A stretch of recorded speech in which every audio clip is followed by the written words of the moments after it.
Look at these guys. A bunch of little happy pepper seedlings doing their best, having a great time, putting on true leaves, nice and green and vibrant. Healthy, right?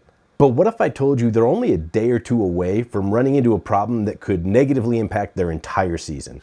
They might not grow full size, they might not fruit in time, they might be set back several weeks. What am I talking about? Potting up. And why does it matter? Let me tell you. Welcome back to my channel. My name is Boss. I am a Colorado certified gardener and a lover of all things spicy.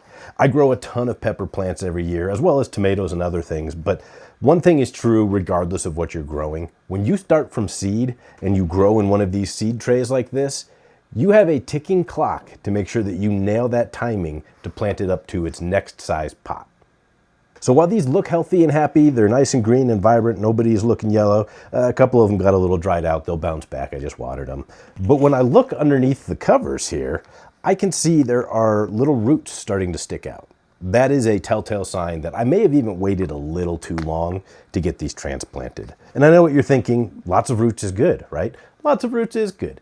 A healthy root system is what's going to help grow a strong plant, making sure it grows vigorously all season long, does what you want it to do. Right? So you see roots coming out the bottom, sounds good. Here's the problem.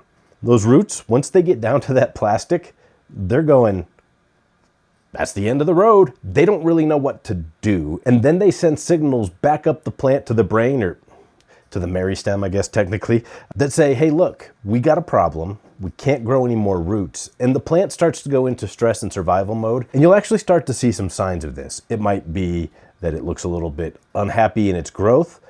But one of the biggest signs that you've waited too long and that the pepper plant is in danger is if you see the stem start to get a little bit tough and woody when it's still a little baby seedling like this. That's actually a warning sign. Your plant isn't going to grow as well and as vigorously if that trunk hardens up early. It needs to think, I'm a young, vibrant plant. I've got all kinds of room to grow and expand. But when those roots start sending those signals back up that say, I can't grow anymore, the plant freaks out, it goes into kind of a stress mode, and it starts to try to mature so that it can maybe reproduce before it dies. But luckily, there's a really easy solution for this, so follow along, because I'm going to show you my foolproof method to getting this right every time, what potting soil I like to use for this, and what pots too, right? I'm going to be filling these 3.5-inch pots that are about 5 inches deep. Right, so this is just a black plastic nursery pot. Some of these I'm on year 4 of using, so you can reuse them. I label them in a very simple way. I've got a video about that I'll link below, but this lets me track this plant without having to put an individual label on it. A01, I'm gonna mark in a spreadsheet on my computer or on my phone what plant is in A01. I've got a map of my garden. It's really nerdy, but it makes everything so simple. So that's how I label my pots. If you want to put in plant tags and write the name of the plant, that is totally cool too. If you want to put a label on the front, write the name of the plant. Totally cool. Just make sure you label so you know what you're planting where, but you're going to need something to plant up to, right? I tend to do for my peppers these, 1.5-inch or so seedling trays right into this 3.5-inch pot, and they're going to stay in this for the next 4 to 5 weeks before they can go out into my garden. This gives them just enough room to put on a healthy root system in this size pot without having to worry about them getting root bound and have to transplant it up into another bigger pot before it can go outside. So this is my recommendation for growing peppers. If you want to go a little bit bigger, that's also okay. If you want to go a little bit smaller, just be prepared that you may need to pot them up again before they go outside. So that's what we're going to put them into, but we have to fill these with something. And that's where my good friend Sunshine Mix number 4 comes in. You need a potting mix, right? I use Sunshine Mix number 4. It is a little bit less expensive than Pro Mix in my area. It is easier to get. Also, a lot of people use Pro Mix. They swear by it. I've used it once. It was a great product. But this is, again, it's more accessible for me. It costs less dollars, which is important, and it's a good product. I really enjoy it. I've had 0 problems with it.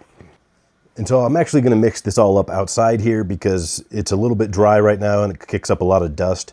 I've got this giant silver mixing bowl that is comically oversized. I use it for mixing my soil up in batches. It's great. All I'm really trying to do here is break off a couple of these big pieces. It will expand in size as you fluff it up and break it apart and add water.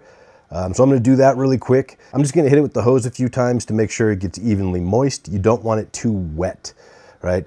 While you're at it, look for any of these twigs or bigger pieces of like hardened particulate that you might need to either break up, or if it's a twig like this, just toss it out. You don't want those in your mix. Once you've got this pretty well mixed up, you'll see it's now a nice even consistency. It is moist but not wet. You can see it's sticking to my hand here, but it's not seeping water if I squeeze it.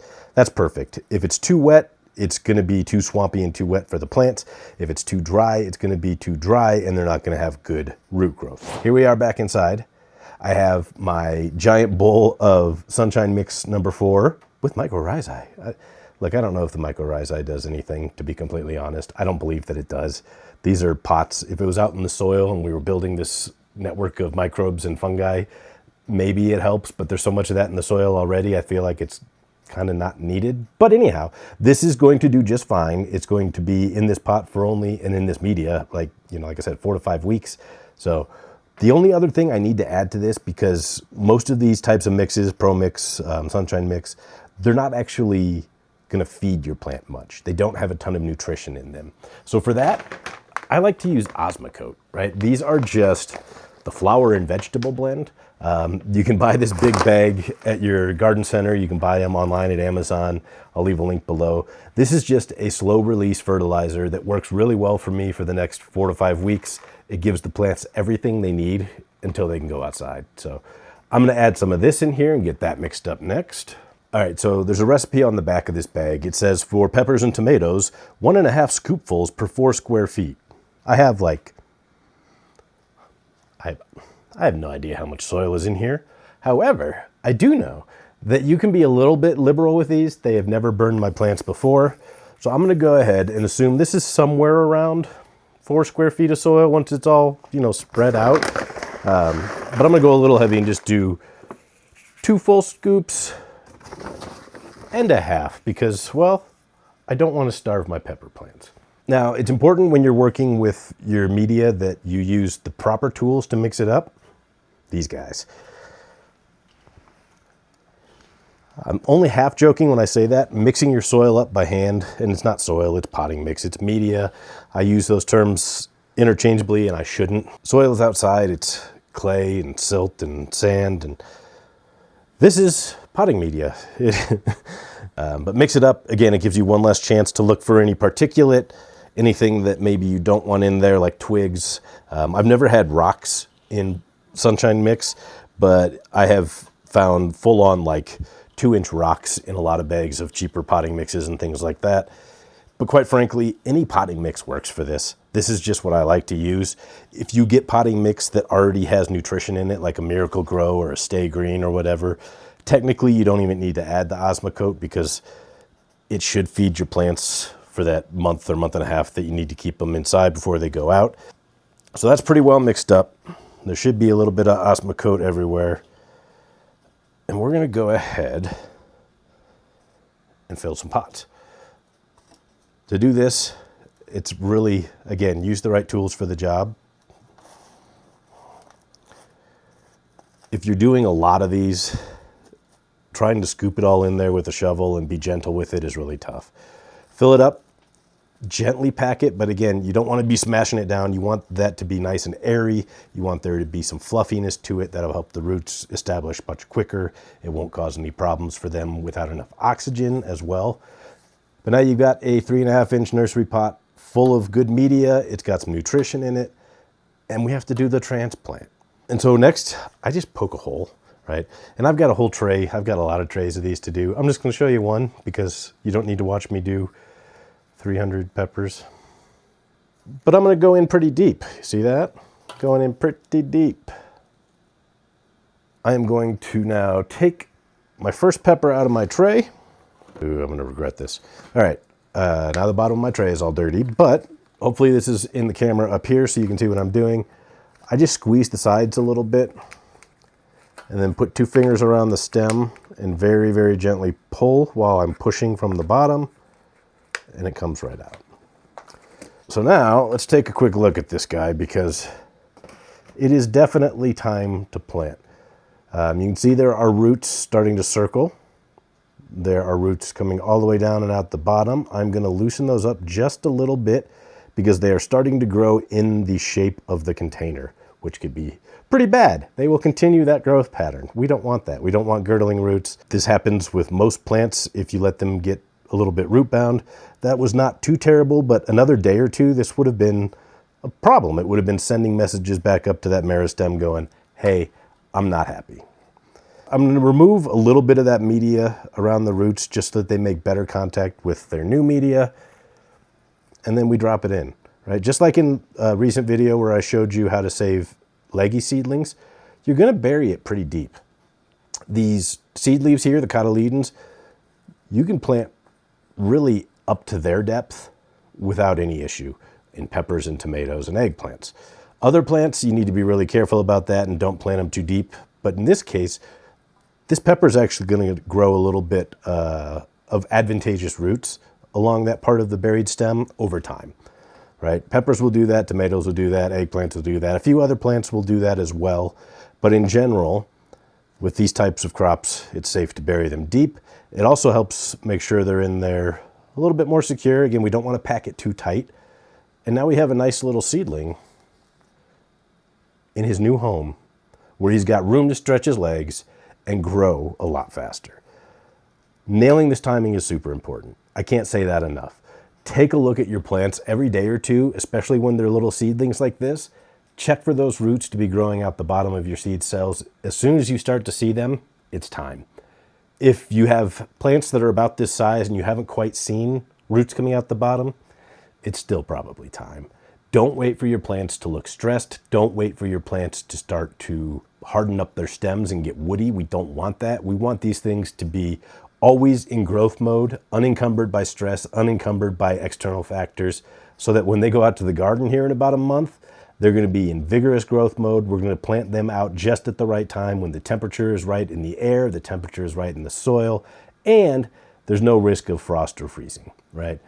That's how you keep these plants growing vigorously. That's how you make sure that in even a short season like mine here in Colorado, I'm going to have a bountiful harvest off of so many pepper plants.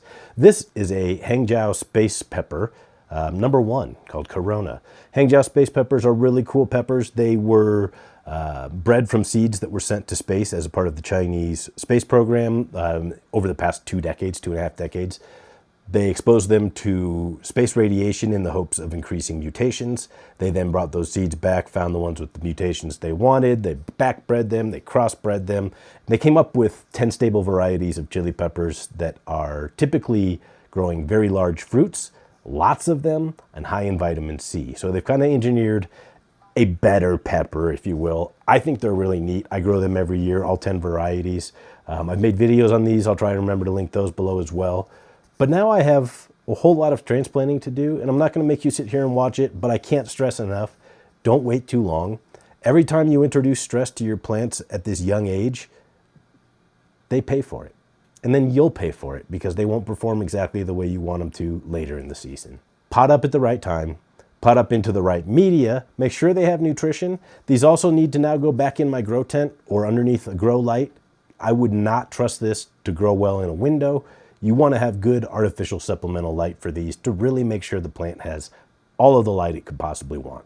My grow tent's going to be full. I'm going to have spillover tables full of plants for the next few weeks because there's just not enough space in that tent for all the plants that I have. And I feel good knowing that it was a close call, but I'm going to nail this plant timing, and so can you. If you like this video, please consider subscribing, maybe join my channel as a member, and remember, plants help us grow.